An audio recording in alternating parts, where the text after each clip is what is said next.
மாண்புமிகு தமிழ்நாட்டின் முதலமைச்சர் திராவிட முன்னேற்றக் கழகம் என்ற பேரறிஞர் அண்ணா அவர்களால் தொடங்கப்பட்டு 50 ஆண்டு காலம் அன்பு தலைவர் கலைஞர் அவர்களால் கட்டி பாதுகாத்து வளர்க்கப்பட்ட அந்த இருவரும் தலைவர்களும் இன்றைக்கு நம்மிடத்தில் இல்லை என்றாலும் அவர்கள் வகுத்து தந்த அந்த கொள்கைகளை திராவிட முன்னேற்றக் கழகம் என்ற ஜனநாயக பேரியக்கத்தை தலைமையேற்று வழிநடத்துகின்ற நம்முடைய கழகத் தலைவர் அண்ணன் தளபதி அவர்கள் தமிழ்நாடு முழுவதும் தமிழ்நாடு தலைகுனியாது என்ற தலைப்பில் பரப்புரை நிகழ்த்துவதற்கு நமக்கெல்லாம் அறிவுறுத்தி இருக்கிறார்கள். அந்த அடிப்படையில் சிவகங்கை மாவட்டத்தில் ஏற்கனவே திருப்பத்தூர் மற்றும் சிவகங்கை சட்டமன்ற தொகுதிகளில் நம்முடைய முன்னாள் அமைச்சர் அன்பிற்கினிய அண்ணன் உயர்நிலை செயல்திட்டக்குழு உறுப்பினர் பொன் முத்துராமலிங்கம் அவர்கள் கலந்து கொண்டு சிறப்புமிக்க கூட்டங்களை நடத்தி முடித்தோம்.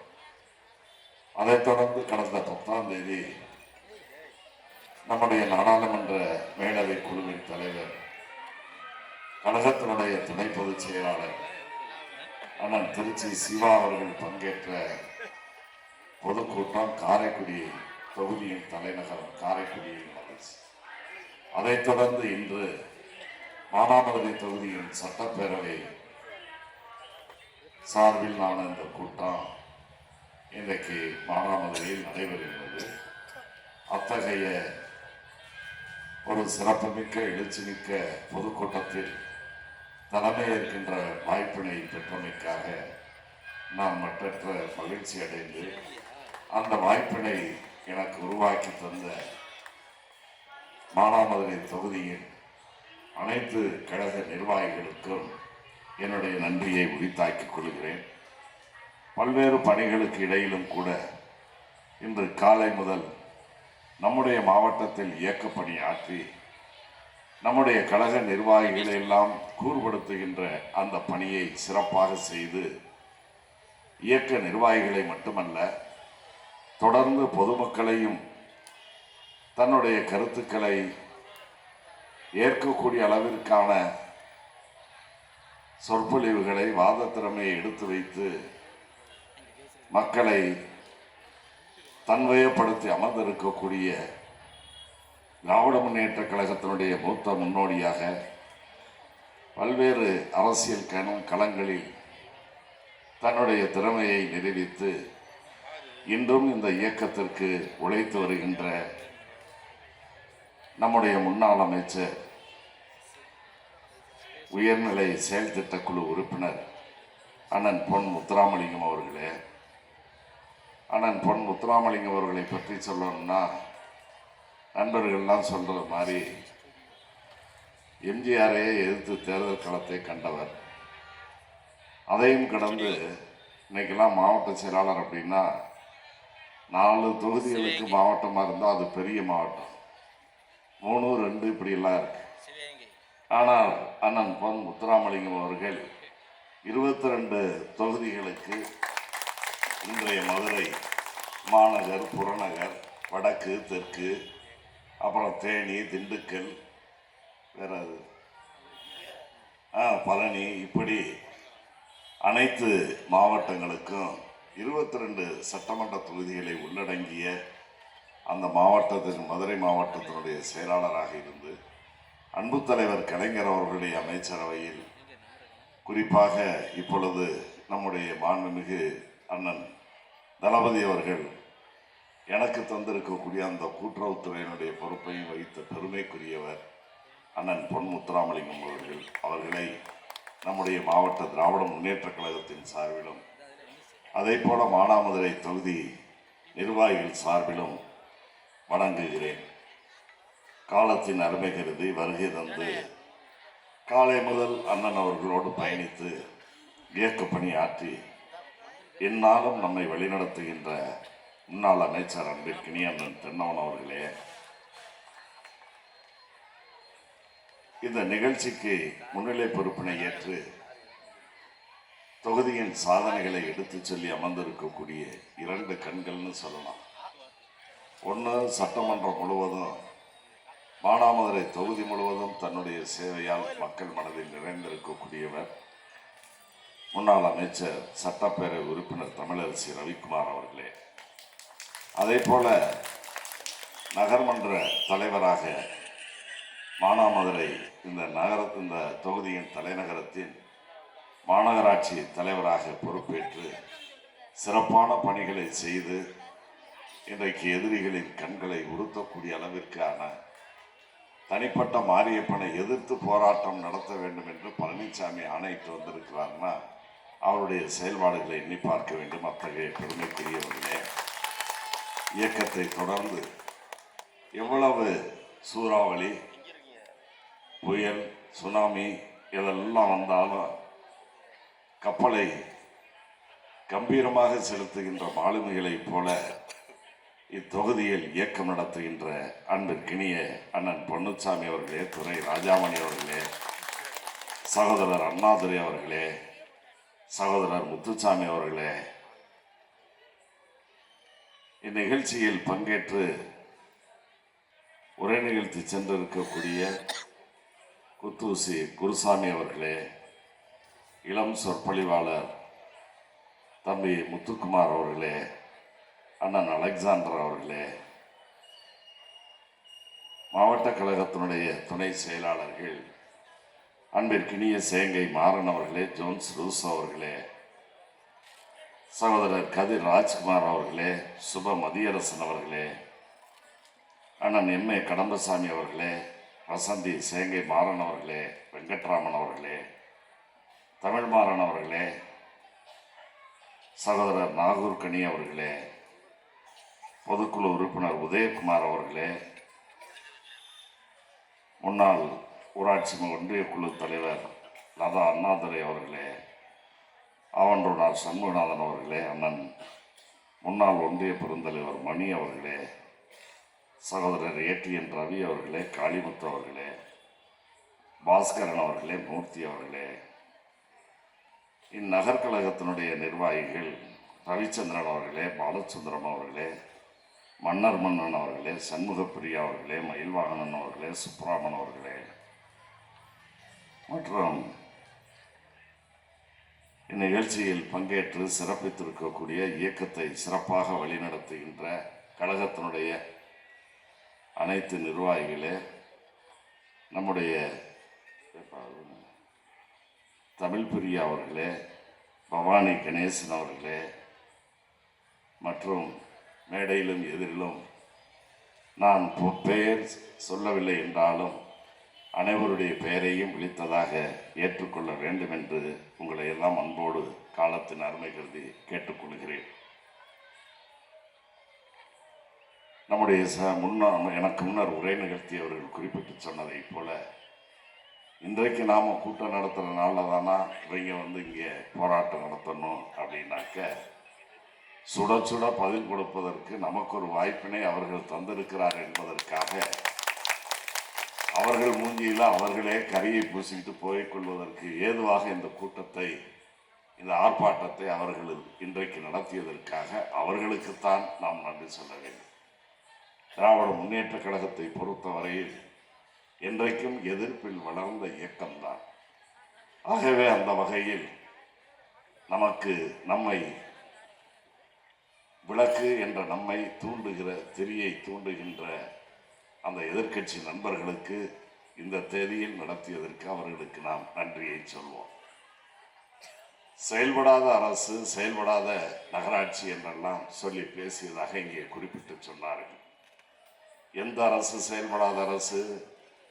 இன்றைய தினம் இதே மானாமதுரை பகுதியில் ஏறத்தாழ 52 குடியிருப்புகள் இலங்கை தமிழ் சொந்தங்களுக்காக கட்டி மாண்புமிகு முதலமைச்சர் அவர்கள் காணொலி காட்சியிலே திறந்து வைத்தார்கள். தாயமங்கலம் பகுதியிலே அதிலே கலந்து கொண்டு திறந்து வைத்துட்டு வந்தோம். அதே போல நீண்ட காலமாக இந்த பகுதி மக்கள், இளம் சொற்பொழிவாளர் தம்பி முத்துக்குமார் அவர்கள் பேசும்பொழுது கூட எனது தாயார் பிகாம் அப்படின்னு போட்டு மேலே ஒரு கோடு போட்டிருந்தாங்க. அந்த கோட்டுக்கான விளக்கத்தை அவர் சொன்னார். காரணம், இங்கிருந்து காரைக்குடியில் இருக்கக்கூடிய கல்லூரியிலே போய் படிக்க வேண்டிய நிலை, தொடர்ந்து படிக்க முடியாத காரணத்தால் அந்த கோடு மேலே வந்துச்சுன்னு சொன்னார். அந்த கோட்டை நீக்குவதற்கு நம்முடைய சட்டமன்ற உறுப்பினர், அதே போல இந்த கழகத்தினுடைய நம்முடைய நிர்வாகிகள் எல்லோரும் தொடர்ந்து வலியுறுத்திய நிலையில் நம்முடைய மாண்புமிகு முதலமைச்சர் தளபதி அவர்கள் இந்த பகுதியினுடைய நிலைமையை உணர்ந்து உடனடியாக அரசு கலை கல்லூரி தொடங்கப்படும் என்று அறிவித்து, அதை அறிவித்தது அறிவிப்போடு நின்று விடாமல் அதை செயல்படுத்தி இப்பொழுது வகுப்புகள் நடைபெறுகிறது. இந்த அரசை பாற்றா இன்றைக்கு ஆர்ப்பாட்டம் நடத்துகிறீர்கள்? கல்லூரி நடத்துவது மட்டுமல்ல, அந்த கல்லூரி தற்பொழுது ஒரு தற்காலிக கட்டிடத்தில் அது செயல்பட்டு வருது. அதற்கு நிரந்தரமாக ஒரு கட்டிடம் தேவை என்று ஏறத்தாழ 16+2 என்று சொல்லக்கூடிய அளவிற்கு 18 கோடி ரூபாய் அளவிலே பிரம்மாண்டமான கட்டடத்தை கட்டி இந்த மானாமதுரை தொகுதிக்கு அர்ப்பணித்திருக்கின்ற இந்த அரசை பார்த்தா செயல்படாத அரசு, எதுவுமே செய்யாத அரசு என்று கேட்கிறீர்கள். அதைத்தான் தொகுதியின் சட்டமன்ற உறுப்பினர் தமிழரசி அவர்கள் இங்கே குறிப்பிட்டு சொன்னார்கள். பூனை கண்களை மூடிக்கொண்டு பூலோகம் இருண்டது என்று நினைப்பதை போல அதிமுக காரங்க ரோட்ல போகையில வரையில எதை பார்க்கறதில்ல, கண்ணை கட்டிக்கிட்டே போய் கண்ணை கட்டிக்கிட்டே வீடு போய் சேரக்கூடிய பழக்கமுடையவர்களாக இருப்பார்கள் என்பதை அவர்கள் வெளிப்படுத்தி இருக்கிறார்கள். எவ்வளவு காரியங்கள் மாநில அளவில் நீங்க எடுத்து பார்த்தீங்கன்னா பல நூற்றுக்கணக்கான திட்டங்களை நம்முடைய முதலமைச்சர் அவர்கள் அறிவித்து அதை சிறப்பாக செயல்படுத்தி வருகிறார்கள். அதே போல நம்முடைய மாவட்டத்திற்கு முத்தாய்ப்பாக பல திட்டங்களை தந்திருக்கிறார்கள். அதிலும் குறிப்பாக மானாமதுரை சட்டமன்ற தொகுதிக்கு அடுக்கிக் கொண்டே போகலாம். பேப்பரில் இல்லை, ஒரு பக்கம் 2 பக்கம் இல்லை, ஒரு புத்தகமே வெளியிடக்கூடிய அளவிற்கு இந்த அரசில் நம்முடைய முதலமைச்சர் அவர்கள் இந்த தொகுதிக்கு செய்திருக்கிறார்கள். அப்படி வாரி வாரி கொடுத்த அந்த வல்லனுடைய இந்த அரசை பார்த்து செயல்படாத அரசு, முடங்கி கிடக்கின்ற அரசு என்று பேசுகிற முட்டாள்களுக்கு பதில் சொல்ல வேண்டிய ஒரு நிலை நமக்கு ஏற்பட்டிருக்கிறது என்பதை நான் தெரிவித்துக் கொள்கிறேன். ஆர்ப்பாட்டம் நடத்தினீர்களே, அதற்கு எதிரே இருந்த கட்டிடங்கள் உங்கள் கண்ணுக்கு தெரியவில்லையா? இங்கே இருக்கிற 2 கட்டிடங்களுக்கு ஒன்றும் அந்த முன்னால் இருக்கிற அந்த கட்டடம், ஆனால் ராஜாமணி அவர்கள் அப்பொழுது பேரூராட்சியுடைய தலைவராக இருந்தார். அப்பொழுது வழங்கப்பட்ட கட்டடம் தான் கழக ஆட்சியில் 2006-11 அன்றைக்கு வழங்கப்பட்ட அந்த கட்டடம் நீங்கள் கட்டி கொடுத்தீங்களா? உங்கள் ஆட்சியில் வந்துச்சா? அடுத்து இன்னொன்று, இந்த நகராட்சி அலுவலகம்னு இருக்கு, பேரூராட்சியாக ராஜாமணி காலத்தில் இருந்ததை பிறகு நகராட்சியாக உயர்த்தி அறிவித்தது யார்? நம்முடைய மாண்புமிகு முதலமைச்சரான தளபதி அவர்கள் பொறுப்பேற்ற பிறகுதானே இது தரம் உயர்த்தப்பட்டது. தரம் உயர்த்தப்பட்ட இந்த நகரத்தை பார்த்து தரங்கட்டவர்கள் பேசுவதை பற்றி நாம் கவலைப்படக்கூடாது. அதற்கும் ஒரு கட்டிடம் உடனடியாக கட்டி இன்றைக்கு அதுவும் சிறப்பாக செயல்பட்டு கொண்டு இருக்கிறது. 1க்கு 2 கட்டடம் முன்னால் இருக்கு. இந்த நகராட்சிக்கு ஒன்றுமே செய்யலைன்னு சொல்லி இன்னும் பல்வேறு பணிகள் நண்பர்கள் குறிப்பிட்டு சொன்னதை போல ஏறத்தாழ 100 கோடி ரூபாய்க்கு மேலான அபிவிருத்தி திட்டங்கள், அடிப்படை கட்டமைப்பு பணிகள்லாம் நடைபெற்று கொண்டு வருகிறது. அது மட்டுமல்ல, 100 கோடி ரூபாய்க்கு மேல பணிகள் நடக்குது. இன்று 16 கோடி ரூபாய் பிளஸ் கல்லூரியெல்லாம் தொடர்ந்துட்டு வந்தோம். கூட்டு குடிநீர் திட்டம் சமீபத்தில் நம்முடைய மாண்புமிகு முதலமைச்சர் அவர்கள் வந்த நிகழ்ச்சியில சிவகங்கை மாவட்டத்திற்கு பிரத்யேகமாக தீட்டப்பட்ட திட்டத்தின் அடிப்படையில் கூட்டு குடிநீர் திட்டம் 2200 கோடி ரூபாய் மதிப்பிலான திட்டம் நம்முடைய ஏற்கனவே ராமநாதபுரம் கூட்டு குடிநீர் திட்டத்தின் மூலமாக 30%, 33% கிராமங்கள் பேரூராட்சி நகராட்சிக்கு குடிநீர் சென்றது. எஞ்சிய பகுதிகளுக்கு 2200 கோடி ரூபாய் மதிப்பீட்டில் பணிகள் நடந்து மாண்புமிகு முதலமைச்சர் அவர்கள் 10 தினங்களுக்கு முன்னர் தன்னுடைய பொற்கரத்தால் திறந்து வைத்து விட்டு சென்றிருக்கிறார்கள். இதை மறந்து விட்டீர்களா? அது மட்டுமல்ல, நம்முடைய மாவட்டத்திற்கு கடந்த திராவிட முன்னேற்ற கழக ஆட்சி காலத்தில் அன்பு தலைவர் கலைஞர் அவர்கள் முதலமைச்சராக இருந்த நேரத்திலே மருத்துவக் கல்லூரி தந்தார்கள். அதையும் மறந்து விட்டார்கள். ஏன் இப்பொழுது நம்முடைய மாண்புமிகு முதலமைச்சர் அவர்கள் அண்ணன் தளபதி பொறுப்பேற்ற பிறகு சிவகங்கை மாவட்டத்தில் சட்டக்கல்லூரி தொடங்கப்படும் என்று அறிவித்து அறிவிப்போடல்ல வகுப்பறைகள் நடக்கிறது. இப்பொழுது புதிதாக 100 கோடி ரூபாய்க்கான கட்டடத்தை கட்டி அதையும் பொற்கரங்களால் திறந்து வைத்துட்டு போயிருக்கிறார்.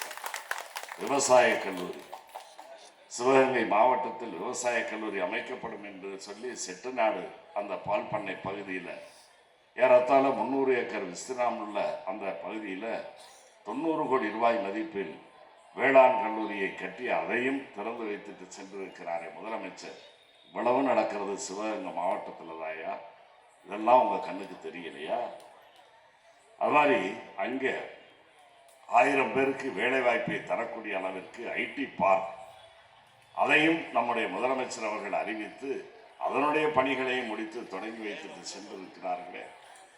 இவற்றையெல்லாம் மக்கள் மறந்துவிட வேண்டும் என்பதற்காக, மக்கள் மனதிலிருந்து இந்த காரியங்களை எல்லாம் செய்த அரசு இந்த அரசு என்பதை நீக்கிவிட வேண்டும் என்பதற்காக ஏதோ ஸ்லேட்டில் எழுதிட்டு அழிக்கிறது மாதிரி, பென்சிலில் எழுதிட்டு ரப்பரை வச்சு அழிக்கிறது மாதிரி மக்கள் மனதில் இருந்து இந்த திட்டங்களை எல்லாம் அப்புறப்படுத்த வேண்டும், அழித்து விட வேண்டும் என்று நினைத்து இந்த ஆர்ப்பாட்டத்தை நடத்தி இருக்கக்கூடிய அற்ப புத்திக்காரர்கள் தான் அதிமுகவை சார்ந்தவர்கள் என்பதை நான் இங்கே தெரிவித்துக் கொள்கிறேன்.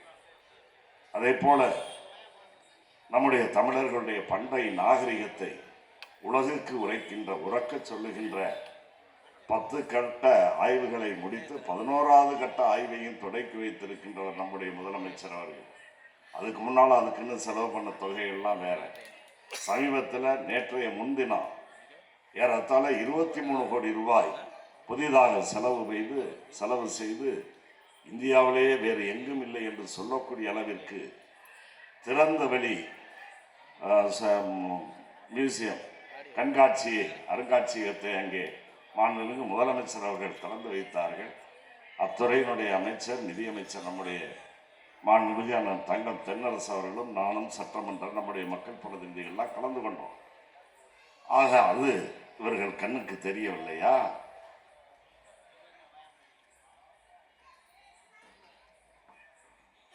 மானாமதுரை, திருப்புவனம் ஆகிய 2 இந்த நகரங்களிலேயும் பத்திரப்பதிவுத்துறையின் சார்பில் புதிதாக 2 கட்டிடங்கள் கட்டி அதனுடைய பணிகள் நடந்துகிட்டு இருக்கு. வெகு விரைவில் திறக்கப்பட இருக்கிறது என்பதையும் நான் இங்கே தெரிவித்துக் கொள்கிறேன். அது மட்டுமல்ல, இது வைகை ஆறு நம்முடைய மாவட்டம் தொடங்கி முகவை மாவட்டம், ராமநாதபுரம் மாவட்டம் வரை வைகை ஆறு பயணிக்கின்ற பகுதி. ஆக விவசாய பெருங்குடி மக்கள் பலன் பெறுகின்ற வகையில் 100 கோடி ரூபாய்க்கான நீர்வள ஆதாரத்துறையின் சார்பிலே பணிகள் நடைபெற்று இருக்கிறது. மறக்க முடியுமா? இங்கே கீழே பசலை கிட்ட ஒரு செக் டேம், அதுவே ஒரு 15-20 கோடி ரூபாய் கிட்ட. அடுத்து கானூரில் 40 கோடி ரூபாய்க்கு ஒரு தடுப்பணம் கட்டியிருக்கு. அதுபோக கட்டிக்குளம் மற்றும் சிறு சிறு அணைக்கட்டுகள் இதெல்லாம் பார்த்தீங்கன்னா 100 கோடி ரூபாய்க்கு பணிகள் இங்கே நடைபெற்று இருக்கிறது. ஆக விவசாயிகள் நிரம்பிய இந்த பகுதியில் நீர்வளத்தை அதிகரிப்பதற்காக நம்முடைய மாண்புமிகு முதலமைச்சர் அவர்களுடைய இந்த அரசுல இவ்வளவு பணிகள் நடந்திருக்கிறது. இவற்றையெல்லாம் மானாமதுரை யூனியன் ஆபீஸ் நிறைய வாட்டுக்கு நான் தான் சொன்னேன், புத்தகமே வெளியிடலாம்னு. நீதிமன்றம் வந்திருக்கு, என்னையா இங்க வரல. ஆகவே இவ்வளவு மின்மயானம் கூட சொல்லிக்கிட்டு இருந்தாங்க, ஏதோ காதல் விழுந்துச்சு. ஆக இப்படி ஏராளமான பல்வேறு பணிகளை செய்தது மட்டுமல்லாமல் சாலைகள், அனைத்து சாலைகளும் தரம் உயர்த்தப்பட்டிருக்கிறது. ஆக இப்படி அடுக்கிக் கொண்டே போகலாம். இவற்றை எல்லாம் மக்கள் மறக்கடிக்க செய்ய வேண்டும். மக்களிடத்தில் பொய் பிரச்சாரத்தை நம்முடைய இயக்கத்திற்கு எதிராக செய்ய வேண்டும் என்று இந்த ஆர்ப்பாட்டத்தை நடத்தி இருப்பவர்கள் நம்மீது வசைப்படுவதல்ல, தங்களை தாங்களே தரம் தாழ்த்தி கொண்டார்கள் என்பதனுடைய அடையாளம். ஆகவே பொதுமக்கள் அவங்க பண்ண ஆர்ப்பாட்டத்தையும் பார்த்திருப்பாங்க, நம்முடைய இந்த சாதனைகளையும் கண்கூடாக பார்த்து கொண்டிருக்கிறார்கள் என்பதை நான் இந்த நேரத்தில் தெரிவித்துக் கொள்ள கடமைப்பட்டிருக்கிறேன். ஆர்ப்பாட்டம் நடத்துறதுக்கு வர்றாராம் உதயகுமார். அவர் பெரிய சுயமரியாதை சுடரளி. அந்த ஆள் கதையை கேட்டீங்கன்னா, இந்த டிடிவி தினகரன் இருக்கார்ல, நம்ம கென்னடியெல்லாம் இருந்தார்ல, அவங்க வீட்டில் செருப்பு போட மாட்டாங்க. செருப்பை கலட்டி ஓரமாக வச்சுட்டு தோட்டத்தில் போய் பூஞ்செடிக்கு தண்ணி அடிக்கிறவன் அவன் வந்து இங்கே ஆர்ப்பாட்டம் பண்ணுறதுக்கு வர்றான். அவர் அரசியல்வாதி மாதிரி தருவான ஆள் எங்கேயோ பழனி அடிவாரத்தில் அங்கே எங்கேயோ கோயில்களில் இருந்து யாசகம் எடுப்பவர்களை போல இருந்து கொண்டு இவர்கள் எல்லாம் இங்கே வந்து ஆர்ப்பாட்டம் நடத்துவாங்க. ஆர்ப்பாட்டம் நடத்த வேண்டிய இடம் நீ எடப்பாடி கிட்ட போய் நடத்து. நீ எப்படிப்பட்ட பேர்வழி? பழனிசாமியை விட நீ 10 மடங்கு பழனிசாமி. நீ உதயகுமார் பெரிய நடிகன். அதாவது அம்மையார் ஜெயலலிதா இருக்கிற காலத்துல கோட்டைக்குள்ள அதைத்தான் சொல்ல வரேன், செருப்பு போட்டு வரமாட்டார். என்னன்னு கேட்டா அம்மா இருக்கிற இடம் அது கோயிலாம், கோயிலுக்குள்ள செருப்பு போட்டு போகலாமா? எப்படி காது ஊத்துனாயா? அந்த அம்மா செத்து போச்சு. கேளுனே, இதெல்லாம் நான் உண்மையத்தையும் சொல்றேன்னா. அந்த அம்மா இறந்த உடனே என்ன பண்ணா, சசிகலாவே முதலமைச்சராக வரணும்னு போய் அங்கே அம்மா இதில் போய் மொட்டையெல்லாம் அடித்து பொதுச் செயலாளராக வரணும்னு முதல்ல பண்ணது. எல்லாத்துலேயும் இதுவாக வந்தேன் பண்ணுறது பண்ணிட்டு கடைசியில் என்னென்னா அப்புறம் பழனிசாமிக்கு வந்து முதலாக இருப்பேன். இப்போ பழனிசாமி தலைவர், இவர் துணைத் தலைவர், எங்கே எதிர்கட்சியில் சட்டமன்றத்தில். அப்போ எந்த அளவுக்கு இவன் பழனிசாமியை விட 10 மடங்குன்னு சொன்னது எங்கேயோ கடந்தவன். பழனிசாமியாவது ஒரு 5 குழுவில் ஒருத்தனா இருந்தா மனுஷன் நான் பார்த்தேன். இவன் எங்கேயோ கடந்தவன் வந்திருக்கான்னா 10 மடங்கு பழனிசாமி தான் இந்த உதயகுமார். அவர் தான் இந்த மாவட்டத்துக்கு பொறுப்பாளர். வா, உன் பொறுப்பையும் பாரு, எங்க பொறுப்பையும் பாரு. இன்னொரு அவர் செந்தில்நாள், அவர் அங்கங்கே ஆர்ப்பாட்டம் அது இதெல்லாம் நடக்குது. என்ன ஆர்ப்பாட்டம் நடத்துற? கிராஃபைட்டு சிவகங்கையில், உன் தொகுதி சிவகங்கை. நீ சரியான ஆளாக இருந்தால் நீ காரைக்குடி தொகுதியில் போன தடவை நின்றுருக்கணும். எதுக்கு நீ சிவகங்கைக்கு வந்த? நம்ம சேங்கர் சொன்னார்ல, பாஸ்கர் அம்பலம் ஒரு மந்திரியாக இருந்த மனுஷன். அந்த மந்திரியாக இருந்த மனுஷனுக்கு அவன் எவ்வளோ பெரிய ஆளுன்றதை பாருங்க. Silent killer. அப்படியே அமைதியாக போய் அப்படியே தட்டி விட்டு போகிறாங்க. நீ உன்னுடைய தொகுதி சிவகங்கை தானே, இது காரைக்குடி தானே, நீ எதுக்கியா நீ சிவகங்கைக்கு வந்த? சிவகங்கையில் நிற்கிறதுக்கு ஆள் இல்லையா? ஏற்கனவே சேர்மனாக இருந்தவர் நம்ம அம்பலம், பாஸ்கர் அம்பலம். அதுக்கப்புறம் எம்எல்ஏவா ஜெயிச்சு மந்திரியாக இருந்தவர் அம்மையார் ஜெயலலிதா அவருக்கு மந்திரி பதவி கொடுத்துச்சு. ஆனால் இந்த சண்டாளன் அவருக்கு அந்த சீட்டு கிடைக்காம பண்ணி அங்கே நின்னா தோற்று போகும்னு இங்கே வந்துட்டு இங்கே ஜெயிச்சுட்டு இன்னைக்கு வந்து நீ இன்னைக்கு எம்எல்ஏ தானே சிவகங்கைக்கு. கிராஃபைட்டில் ஆயிரக்கணக்கான மக்கள் இன்னைக்கு திரண்டு போகிறாங்களே. கிராஃபைட் என்ன நம்ம மாநில அரசு கட்டுப்பாட்டிலையா இருக்கு? ஏற்கனவே இருந்துச்சு. அதை இன்னைக்கு நீங்கள் கூட்டணி சேர்ந்திருக்கக்கூடிய பாரதிய ஜனதா கட்சி ஒன்றிய அரசு தன்னகத்தை அதிகாரத்தை பயன்படுத்தி எடுத்துக்கிட்டு அண்ணன் சொன்ன மாதிரி அதானி, அம்பானி இவர்களுக்கெல்லாம் வாரி கொடுப்பதை போல 3வது ஒரு வள்ளலை இப்பொழுது உருவாக்கி இருக்கிறார்கள். அது யாரு? டால்மியாவா ஏதோ ஒரு குரூப்பு கொடுத்துட்டாங்க. தனியார் இதுக்கு ஏலம் வச்சு கொடுத்துட்டாங்க. ஆனால் இங்கே ஆர்ப்பாட்டம் நடத்துறதுக்கு இவங்களும் போகிறாங்க. சிவகங்கையில் போய் இதுக்கு கிராஃபைட்டுக்கு போகிறாங்க. இங்கே மானாமதுரையில் இங்கே வர்றாங்க, செய்கிறதெல்லாம் செஞ்சுட்டு இங்கே வந்து ஆர்ப்பாட்டம் நடத்தி திருடன் இருக்கான் பாருங்க. திருவிழா கடையில் ஏதாவது திருட்டு நடந்துருச்சு, ஜேப்படி திருடர்கள் என்ன பண்ணுவான்னா ரொம்ப விவரமாக பண்ணுறதெல்லாம் அவன் பண்ணிட்டு பாக்கெட்டில் கையை போட்டு எடுத்துட்டு திருடன்னு எவனையாவது காட்டி விட்டு போவான். சண்டாள பாவிகள். இன்றைக்கு தமிழ்நாட்டுக்கு அத்தனை கேடுகளும் காரணமானவர்கள் பாஜக.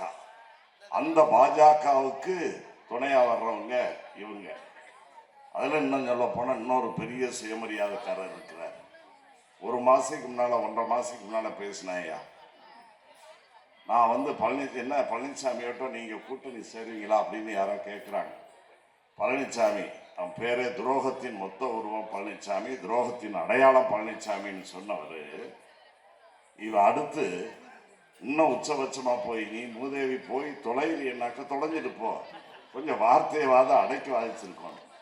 அவனோட போய் கூட்டு சேர்றதை விட தூக்கு மாட்டிக்கிட்டு தொங்கிட்டு போகணும்னு சொன்னியே, அது எந்த வாயி? இன்னைக்கு போய் என்ன பங்காளி, அங்காளி பங்காளி. என்ன நீ அங்காளி பங்காளி? அவர் கவுண்டரு, நீ தேவர். நீ எப்படி அங்காளியும் பங்காளியும் ஆகிறிய? என்னங்க அது நீங்க ரெண்டு எல்லாமே இந்த சசிகலா அம்மா இல்லைன்னா இந்த தினகரன் யாருக்கு தெரிஞ்சிருக்கும்? இந்த பழனிசாமி யாருக்கு தெரிஞ்சிருக்கும்? இந்த உதயகுமார் மொட்டமண்ட உதயகுமார் இவனை யாருக்கு தெரிஞ்சிருக்கும்? இவங்க எல்லாம் அந்த அம்மாவுக்கு ஜெயலலிதா செத்து போச்சு, ஒருவேளை இவங்களுடைய இதுகள்லாம் தாங்க முடியாம அது மரியாதையா போய் சேர்ந்தது நல்லதுன்னோட நினைச்சிருக்கு. சசிகலாவுக்கு இவங்க துரோகம் பண்ணலாமா? கண்கண்ட தெய்வம்னா நான் சொன்ன இந்த 3 கேடிகளுக்கும் சசிகலா தாயா தெய்வம். அந்த அம்மா இல்லைன்னா அவங்களுக்கு யார் என்ன தெரியும்? அந்த மாரியப்பன் ஓட்டு போட்டுட்டு இப்போ வந்து புலம்பிக்கிட்டு கிடக்காருல்ல, ஊர்ந்து போனதை பார்த்துக்கிட்டு இருந்தார்ல, நம்மெல்லாம் டிவியில் பார்த்தா அதில் பார்த்தோம், இவர் நேரில் பார்த்தார். எங்க மாதிரி தங்க மாதிரி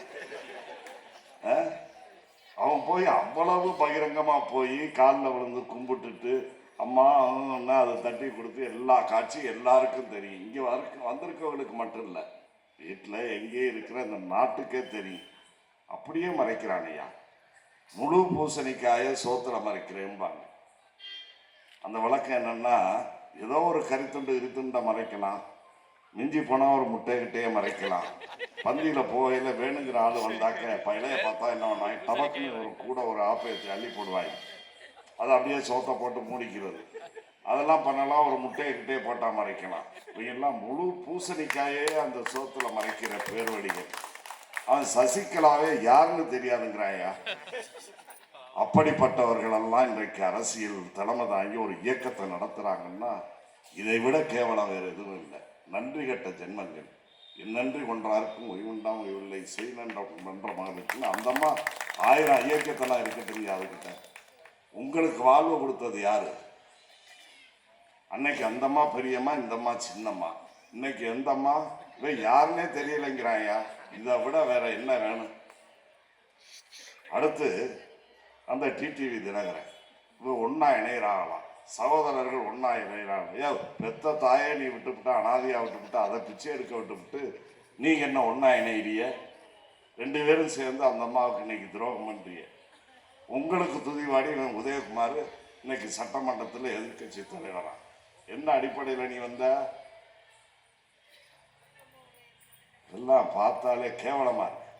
ஆக தமிழ்நாடு அரசியல் தரம் தாழ்ந்து இருக்கிறது என்பதற்கு இந்த பேர்வழிகள்லாம் இன்னைக்கு உலாவறாங்க. இவர்கள்லாம் சேர்ந்து இப்போ ஒரு இது சேர்ந்திருக்காங்க பாரு, அது யாருன்னு பாருங்க.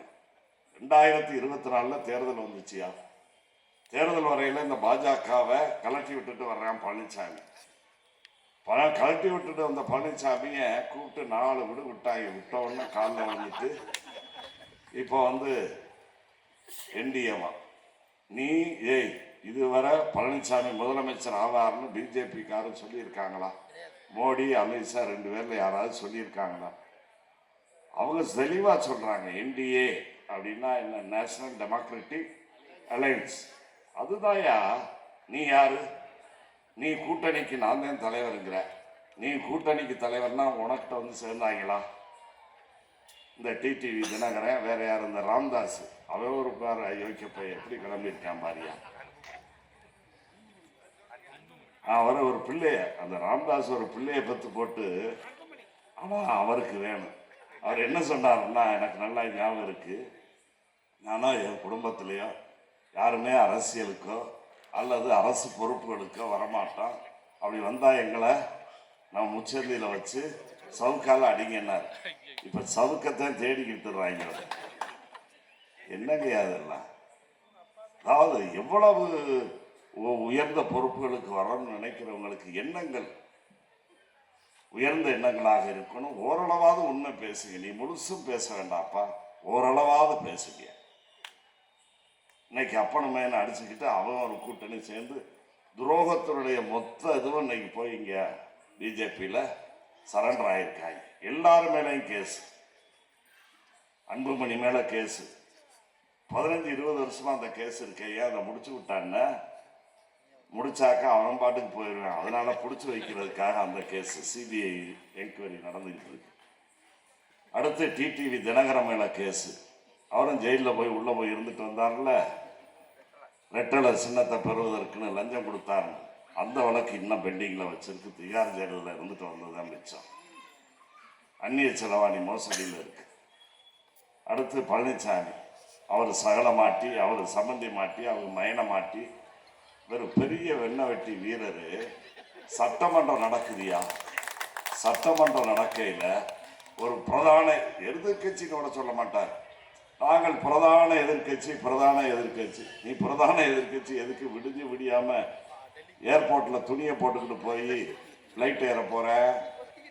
என்னையா நீ போறாயின்னு டெல்லி உன் கட்சிக்காரனுக்கு நீ சொல்லலையே, அங்க இருக்க இரண்டாம் கட்ட தலைவர்களுக்கு சொல்லலையே, இந்த சவு மிட்டாய் வியாபாரி உதயகுமார்ட்ட கூட சொல்லலையா? அவங்க எல்லாம் தேடுறாங்க, என்ன ஆளை காணுமே. முதலமைச்சர் இன்னைக்கு சர்ஜிக்கல் ஸ்ட்ரைக்கா பண்ணார்ல, அந்த மாதிரி இந்த ஆளு டெல்லியில் போய் இறங்கின செய்தியை சபை கூடின உடனே 9:30 மணிக்கு கூடுவது 9:31 32க்கு முதலமைச்சர் படிக்க ஆரம்பித்தார். பிரதான எதிர்கட்சியினுடைய தலைவர் இன்றைக்கு டெல்லிக்கு போயிருக்கிறார். அவர் எப்போ போனார், எங்கே போனார், யாரை சந்திக்க போயிருக்கிறார் எல்லாம் தெரியும்னு சொன்னோன்னே அவங்க ஒவ்வொருத்தன் முன்னாலும் பின்னாலையும் திரும்பி திரும்பி பார்த்துக்கிறாங்க. ஆக தன் கட்சியை சார்ந்த சக லீடர்கள் தலைவர்கள்ட்ட கூட கலந்துக்கிறாம போய் நீ அந்த அளவுக்கு உனக்கு பேதி மாத்திரையை கொடுத்து விட்டாங்கல்ல, போய் இறங்கி கேட்குறாங்க. 3 காரம் மாறி போற, என்ன பெரிய வீரன், என்ன ஒரே காரில் போ. இவர் போயிட்டு வந்துட்டு வெளியே சொல்றாரு, தமிழ்நாட்டுக்கு வர வேண்டிய ஒன்றிய அரசினுடைய நிதிகள்லாம் இங்கே தேங்கி இருக்கு, அதையெல்லாம் கேட்டு பெறுவதற்காக நான் போனேன் அப்படின்னு தெக்க தெளிய சொல்றானே. அவங்களெல்லாம் ராம்தாஸ் சொன்ன மாதிரி சவுக்கால கட்டித்தான் அடிக்கணும். அத்தகைய பேர் வழியாக இருக்காங்க. 3 கார் எதுக்கா மாறி போற? போ, ஒரு காரில் போ. இன்னும் ரிப்பேர் ஆகி போச்சுன்னா அடுத்த காரில் போகலாம். இல்லை ஏதாவது ஆக்சிடென்ட் எதுலையாவது மோதிருச்சுன்னா அடுத்த காரி மாறி போகலாம். எதுக்கு நீ கார் மாறினா 3 காரு? அதுக்கு முதல்ல நீ எல்லாம் சுற்றுப்பயணத்துக்கு வருவா தேர்தல் நேரத்தில், அதுக்கான விளக்கத்தை நீ சொல்லணும். 3 கார் எதுக்கு மாறின?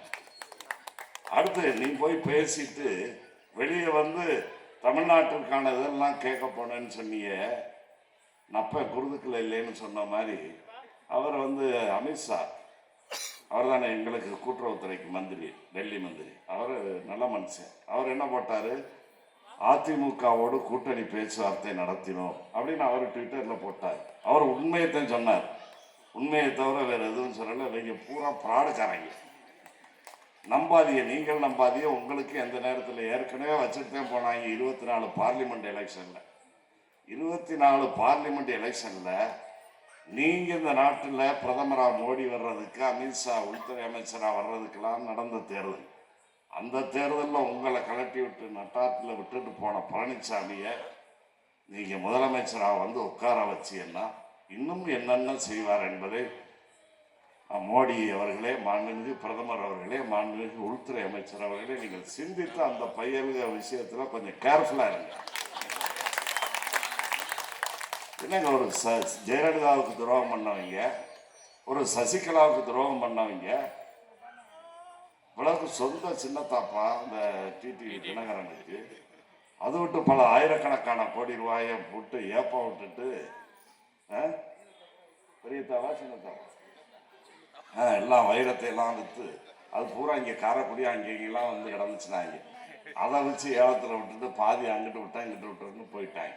ஆக துரோகத்தினுடைய மொத்த உருவமாக இருக்கக்கூடியவர்கள் அனைத்து கிரிமினல்களும் வழக்குகளுக்கு உள்ளான அத்தனை பேர் இன்றைக்கு பிஜேபி காலடியில் போய் விழுந்திருக்கிறாங்க. ஆகவே அந்த கூட்டத்தை பற்றி நீங்கள் அடையாளம் காண வேண்டும். தேர்தல் வரப்போகுது. ஜனநாயக நாட்டில் 5 ஆண்டுகளுக்கு ஒரு முறை தேர்ந்தெடுக்கப்பட்ட அரசு தேர்தலை சந்தித்து ஆக வேண்டும். அந்த அடிப்படையில் மாண்புமிகு முதலமைச்சர் அவர்கள் தலைமையிலான திராவிட முன்னேற்ற கழகமும் அதனுடைய அரசும் தேர்தலை சந்திப்பதற்கு தயாராக இருக்கிறது. ஜனநாயகத்தின் மீது நம்பிக்கை உள்ள அரசு. தமிழ்நாடு தலைமுனியாதுன்னு தைரியமா சொல்றாருல்ல, அந்த தைரியம் இங்கே. இது வீரர்களின் கூட்டம், நீங்கள் கோழைகளின் கூடாரமாக இன்றைக்கு அந்த கூட்டணி இருக்கிறது. கோழைத்தனத்தால போய்த்தானே சரண்டர் ஆனீங்க, அதனால உருவானது தானே அந்த கூட்டணி. ஆகவே வீரர்கள் நிறைந்த கூட்டம் இந்த கூட்டம், கொள்கைகள் நிறைந்த கூட்டம், எதற்கும் அடிபணியாத கூட்டம் இந்த கூட்டம். நீங்க தவந்து போறது ஊந்து போறது அந்த மாதிரி கம்பெனிங்க இன்னைக்கு அங்கே போய் ஆயிருக்கீங்க. பிஜேபி உங்களெல்லாம் வழிநடத்துகிற பிஜேபி எப்படிப்பட்டது? அதானிக்கு அது நல்ல கட்சியாக இருக்கலாம், நல்ல தலைவர்களாக இருக்கலாம், அம்பானிக்கு இருக்கலாம், வட மாநிலங்களில் சில மாநிலங்களுக்கு அவர்கள் நல்லவங்களாக இருக்கலாம். ஆனால் தமிழ்நாட்டை பொறுத்தவரையில் அவர்கள் எப்படிப்பட்டவர்கள்? ஒரு மாநிலம் இன்னைக்கு வளர்ச்சி வருது அப்படின்னா அதை பார்த்து ஒன்றிய அரசு ரசிக்கணும், சிரிக்கணும், பாராட்டணும், அள்ளி அள்ளி கொடுக்கணும்ல. மாறாக 1000 கட்டையை போடுறாங்களே. 2 இது போது அந்த தேர்தலை சந்திப்பதற்கு 2 பாயிண்ட் போதும். இந்த கூட்டணியை பொறுத்தவரையில் நம்முடைய தலைவர் அவர்கள் முதலமைச்சர் மாதம் 1000 ரூபாய் தர்றேன்னார். எப்ப எதிர்கட்சி தலைவராக இருக்கையில் சொன்னார், நான் ஆட்சிக்கு வந்தால் மாதம் 1000 ரூபாய் குடும்ப தலைவிகளுக்கு உரிமை தொகை தருவேன்னு சொன்னார். அன்னைக்கு அவர் எதிர்கட்சி தலைவர். ஆனால் பழனிசாமி அந்த 10 தோல்வி பழனிசாமி என்ன சொன்னான்னா அதெல்லாம் சாத்தியம் இல்லை. தலைவருடைய பேரை சொல்லி அவர் உங்களையெல்லாம் ஏமாற்றி ஓட்டை வாங்கி இந்த நாட்டின் முதலமைச்சராக வருவதற்கு அவர் முயற்சி செய்கிறார். நம்பிராதீங்க, வாக்களிக்காதீங்க. சொன்னது யாரு? நம்பாதீன்னு சொன்னது பழனிசாமி. முடியாது, சாத்தியமில்லைன்னு சொன்னது பழனிசாமி. செய்வேன், செய்து தருவேன்னு சொன்னது முத்துவேல் கருணாநிதி ஸ்டாலின் அவர்கள். என்னாச்சு? வந்தாரு, செஞ்சாரா இல்லையா? 2-3 கட்டங்களாக இன்னைக்கு எவ்வளவு கொடுத்திருக்காரு? 1,31,00,000 தாய்மார்கள் சகோதரிகளுக்கு மாதம் 1000 ரூபாய் வழங்கி நான் முத்துவேல் கருணாநிதி ஸ்டாலின் மட்டும் இல்ல, முத்தமிழறிஞர் கலைஞர் அவர்களுடைய மகன் என்பதை இன்றைக்கு நிரூபித்திருக்கிறார். சொன்னதால் சின்ன பிள்ளைகளை கேட்டா கூட சொல்லும், சொன்னதை செய்பவர் யார் அப்படின்னா கலைஞர் அப்படிம்பாங்க, சொல்லாததையும் செய்பவர் யார் அப்படின்னா கலைஞர்னு சொல்லுவாங்க. அத்தகைய இலக்கணத்துக்கு சொந்தக்காரனார் அவர். அவருடைய மகன் இன்றைக்கு அந்த இயக்கத்தை நடத்தி தந்தையை போல இன்றைக்கு அவரும் சாதனை படைக்கின்ற, கொடுத்த வாக்குறுதிகளை நிறைவேற்றுகின்ற தலைவராக இன்றைக்கு உருவெடுத்திருக்கிறார். சொன்னதை செய்வதோட பெருசு இல்லையா? சொல்லாததையும் செய்கின்ற மாமனிதராக இன்றைக்கு அவர் இருக்கிறார். ஒரு முதலமைச்சராக இருந்த நிர்வாகம் இன்னைக்கு இந்த 4 நாளா 3 நாளா அவரை பாராட்டாதவர்கள் பாக்கியே இல்லை. அவர் செய்த அந்த சாதனைக்கு முன்னால இவங்கெல்லாம் வந்து இன்னைக்கு ஆர்ப்பாட்டம் நடத்தினாங்களே, இந்த பேருவழிகள்லாம் மொட்டை மண்டையை கொண்டே மலையில முட்டிக்கிட்டு இருக்காது ஆன கதையாக தான் இருக்கு. உண்மையில என்ன அர்த்தத்தோடு வந்ததுங்கிற? அவர் அன்னைக்கு கொடுக்கிறோம்னு சொன்னார், முடியாதுன்னு சொன்னார், சாத்தியம் இல்லைன்னு சொன்னார், கொடுத்துட்டார்ல. அப்ப யார் சொல்ல? மக்கள் வந்து கலைஞருடைய மகன் சொன்னா செய்வார்னு அன்னைக்கு நம்பினாங்க. இன்னைக்கு செஞ்சு காட்டிட்டார். மக்கள் மனதில் 1,31,00,000 தாய்மார்கள் மனதில் இன்றைக்கு அவர் குடியேறி இருக்கிறார். இந்த 1000 ரூபாய் போறது பிடிக்கலையா அவங்களுக்கு? இதை போய் அவங்க கைத்தடியில் வச்சு கோர்ட்டில் போய் இதை தடுத்து நிறுத்த வேண்டும் என்ற கொடிய எண்ணம் படைத்த கூடாரம் தான் இன்றைக்கு பிஜேபி தலைவர் இருக்கிற அந்த கூடாரம். முதலமைச்சர் அவர்கள் அதை நுகர்ந்து கொண்டார்கள், உடனடியாக செயல்பட தொடங்கினார். அதுதான் இராணுவ ரகசியம் போல அவருடைய நடவடிக்கைகள். அண்ணெல்லாம் அமைச்சர்களாக 3 பேர் அமைச்சர்களாக இருந்தவங்க தான் தமிழரசி அண்ணன் தென்னவண்ணன் எல்லாரும். சில இதுகள்லாம் வந்து அமைச்சரவையில் கலந்து செய்வாங்க, போவாங்க. அந்த மாதிரி சிலது தொலைபேசி அது இதில் கூட கலந்து டிஸ்கஸ் பண்ணி செய்கிறதெல்லாம் உண்டு. ஆனால் யார்கிட்டையும் அந்த பற்றி கூட இல்லாமல், அதாவது தாய்மார்கள் மீது தாக்குதலுக்கு நடத்துவதற்கு அவர்கள் தயாராக வந்து விட்டார்கள். என்னுடைய சகோதரிகளுக்கு நான் கொடுக்கக்கூடிய இந்த 1000 தடுக்கக்கூடிய கேடுகட்ட ஜென்மங்களாக அவர்கள் இருக்கிறார்கள் என்பதை அறிந்தவுடன் முதலமைச்சர் அவர்கள் துடிச்சு போனார். பார்த்தா அந்த சாமி அருள் வந்து ஆடும் பாருங்க, அந்த மாதிரி கிளம்பிட்டாருங்க. திருப்பத்தூர்ல பார்த்தேன், அதுக்கப்புறம் வர்றேன். இப்ப பார்த்தா உடனடியாக அதற்கான இது இருந்து 4 மணி நேரத்தில் முடிச்சு 1,31,00,000 தாய்மார்கள் கையிலேயே போய் சேர வச்சார்ல. அவங்களுக்கு போறதை தடுக்க நினைச்சது 1000 தடுக்க நினைச்சாங்க. அதை சண்டால பாவியலா, நீ 1000 தடுத்தீங்கன்னா நான் 5000 அள்ளித்தரேன்டா என் பிள்ளைகளுக்கு நீ கொடுத்தாருல. அதுக்கப்புறமும் பிரச்சாரத்துக்கு வர்றாங்க, ஆர்ப்பாட்டத்துக்கு வர்றாங்க, போய் இழுத்து போத்திக்கிட்டு படுக்க வேண்டியது தானே. அடுத்து இன்னைக்கு 100 நாள் வேலை திட்டம். இதை எல்லாரும் தெரிஞ்சுக்கிறோம். இந்த 100 நாள் வேலை திட்டம் ஏன் கொண்டாந்தாங்க, எப்போ வந்துச்சு, அதை புரிஞ்சுக்கிறோம். 2004 அன்றைக்கு பிரதமராக டாக்டர் மன்மோகன் சிங் வந்த நேரத்தில் நிதித்துறை அமைச்சராக இருந்தவர் நம்முடைய மண்ணின் மைந்தர் அண்ணன் ப. சிதம்பரம் அவர்கள். ஆக மன்மோகன் சிங் பிரதமர் அவர்களும் நிதியமைச்சரும் கலந்து பேசி எடுக்கப்பட்ட அந்த முடிவின் அடிப்படையில் வந்ததுதான் 100 நாள் வேலை திட்டம். இந்த 100 நாள் வேலை திட்டத்தினுடைய நோக்கமே கிராமப்புற பொருளாதாரத்தை உயர்த்த வேண்டும். பொதுவாக விவசாய பெருங்குடி மக்கள் எல்லா நாளும் 365 நாள் வேலை இருக்காது. 50 நாள் 60 நாள் 100 நாள் வேலை இருக்கு. வருஷத்துல பாதி நாள் கூட வேலை இருக்காது. எஞ்சிய நாட்கள் வீணாக இருப்பார்கள். கூலி வேலை பார்த்து பிழைக்கிறவங்களுக்கெல்லாம் வேலை இல்லாமல் போகும். ஆகவே அரசின் சார்பில் குறைந்தபட்சம் 100 நாள் வேலை வழங்குகிற ஒரு உறுதி திட்டத்தை கொண்டு வந்தார்கள். அதை இந்தியா முழுவதும் 50 மாவட்டங்களில் பைலட் ஸ்கீமா சோதித்து பார்த்தார்கள். அந்த 50ல் ஒன்று நம்முடைய சிவகங்கை மாவட்டம். அன்றைக்கு அண்ணன் ப. சிதம்பரம் அவர்கள் அந்த வாய்ப்பை தந்தார். அது வந்ததுலேருந்து பொண்ணு அரசு கையில் பணப்புழக்கம் இருந்துச்சு. அது பெண்களுடைய கையில் பணம் புழங்கணும் என்பதற்காக கொண்டு வரப்பட்ட திட்டம் தான். 2014 காங்கிரஸ் ஆட்சி இருக்கிறவர் அந்த திட்டம் ஆரோக்கியமாக போய்கிட்டு இருந்துச்சு. தேவையான நிதி முறையாக ஒதுக்கப்பட்டது. அந்த ஆட்சி மாற்றம் டெல்லியில் வந்துச்சு. பிரதமராக மோடி வந்தார். பிஜேபி ஆட்சிக்கு வந்தோன்னா படிப்படியாக அதை குறைக்க ஆரம்பித்தாங்க. அது என்ன இதுன்னு தெரியல. பெண்கள் மீது அவ்வளவு என்ன, இது தேசிய அளவில் முழுமையாக ஒன்றிய அரசினுடைய நிதியில் இயங்க வேண்டிய திட்டம். நம்ம கிராமத்தில் 100 நாள் வேலை திட்டம்னு சொல்கிறோம், மண்ணுவட்டு வேலைன்னு சொல்கிறோம். ஆனால் அரசனுடைய திட்டம், அதுக்கு பேர் மகாத்மா காந்தி தேசிய ஊரக வேலை உறுதியளிப்பு திட்டம்னு பேர். மகாத்மா காந்தி யார்? இப்போ காந்தியவே ரொம்ப பேர் மறந்துட்டாங்க. அதெல்லாம் அவங்களுக்கு சாதகமாக போச்சு. காந்தி பேரை நீக்கிறானுங்க. இந்த நாட்டிற்கு சுதந்திரம் வாங்கி தந்தவர், வெள்ளைய ஏகாதிபத்தியத்துக்கிட்ட இருந்து நமக்கு சுதந்திர காற்றை சுவாசிக்க செய்தவர். அகிம்சை அப்படின்னா அண்ணன் காந்தியடிகளை தான் சொல்லுவாங்க. அத்தகைய பெருமகனார பூஜிக்க வேணும், கொண்டாட வேணும், புகழ வேணும், தூக்கி வச்சு ஆடணுமையா. அவரை சுட்டு பொசுக்கிய கூட்டம் இந்த ஆர்எஸ்எஸ் கூட்டம். அந்த கூட்டத்தினுடைய பரிணாம வளர்ச்சி தான் இன்றைக்கு பாரதிய ஜனதா. ஒரு நாட்டுக்கு சுதந்திரம் வாங்கி தந்தவர்களை சுட்டு பொசுக்கிய கூட்டம் இன்றைக்கு இந்த நாட்டை இனக்கலவரம், மத கலவரங்களை உண்டாக்கி ஆழத்துளிக்கிறது. அவங்க ஜம்பம் எல்லா இடத்துலையும் செல்லுது. ஆனால் தமிழ்நாட்டில் அவங்க ஜம்பம் பழிக்கவே இல்லை. அதனால தான் தமிழ்நாட்டின் மீது காயம். இங்கே முத்துவேல், கருணாநிதி, ஸ்டாலின் என்ற ஒரு மகத்தான மனிதர் இருக்கின்ற காரணத்தால் அந்த அவருடைய ஜம்பம் தமிழ்நாட்டில் எடுபடலை. 2024 என்ன, 2019 நடந்த நாடாளுமன்ற தேர்தலில் என்னாச்சு? இந்தியா முழுவதும் வட இந்தியா, தென்னிந்தியா எல்லாத்துலையும் அடிச்சுக்கிட்டு வந்தாங்களே. தமிழ்நாட்டில் உள்ள நுழையவில்லை. ஒரு காற்று கரும்பு 4 கம்பளியை போட்டு போத்திக்கிட்டு படுத்தா எப்படி இருக்கு, அந்த மாதிரி கிச்சு நீங்கள் நின்று வச்சு. பிஜேபிக்கு வேலையே எல்லாம் பார்க்குறேன், உலகம் பூரா பார்க்குறேன்.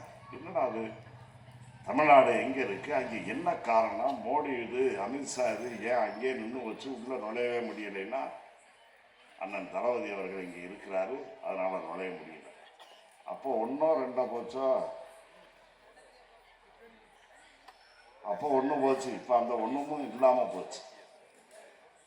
இப்போ பார்த்தா 40க்கு பாண்டிச்சேரியை சேர்த்து 40ஐ அடித்து காட்டி மீண்டும் தன்னுடைய செல்வாக்கை, திறமையை நிரூபித்து காட்டியிருக்கிறார்.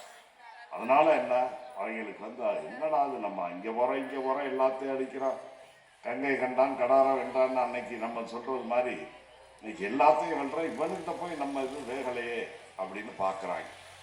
இப்போ மட்டும் இல்லை, நீ எப்போவுமே இங்கே வேகாது. அதற்கான அந்த இதில் நீங்கள் முயற்சியிலிருந்து பின்வாங்கிக் கொள்வது நல்லது.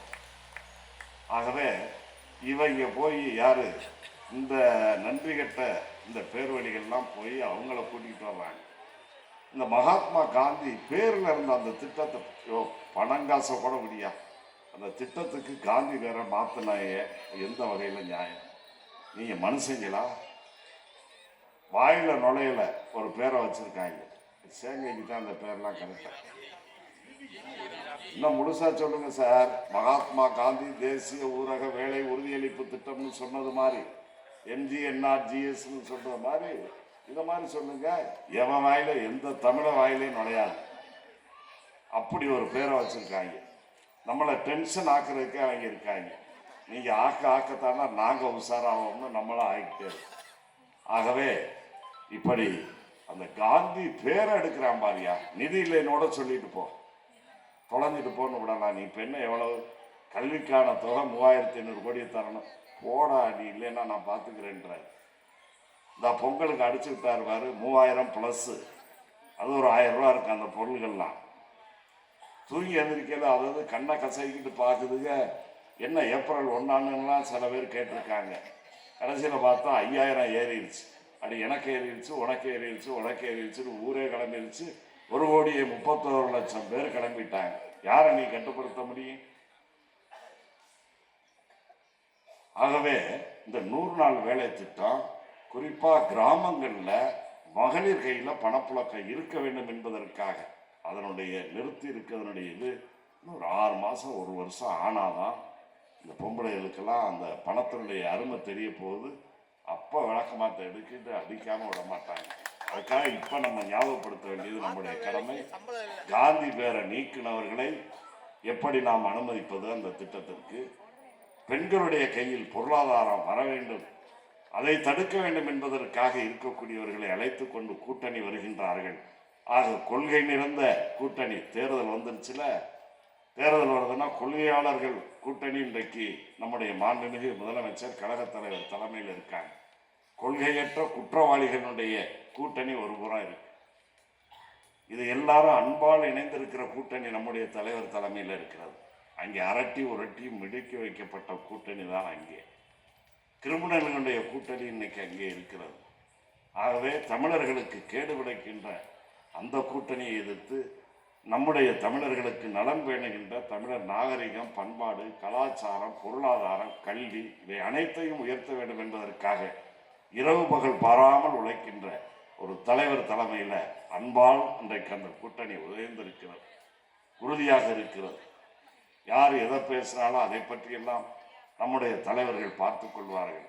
நாம் அவர்களுக்கெல்லாம் பதில் சொல்ல வேண்டிய தேவையில்லை. ஆனால் இந்த கூட்டத்தை பற்றி இன்னும் தேர்தல் வெகு விரைவில் வர இருக்கிறது. அப்படிப்பட்ட காலத்தில் இவர்களுடைய முகத்திரையை கிழித்து உண்மையான தமிழினத்திற்கு உழைக்கக்கூடிய பாடுபடக்கூடிய தலைவர்கள் யார்? நம்முடைய தலைவர்கள் தான், நம்முடைய கூட்டணி தான் என்பதை தமிழ் ஜனங்களுக்கு உணர்த்த வேண்டும்.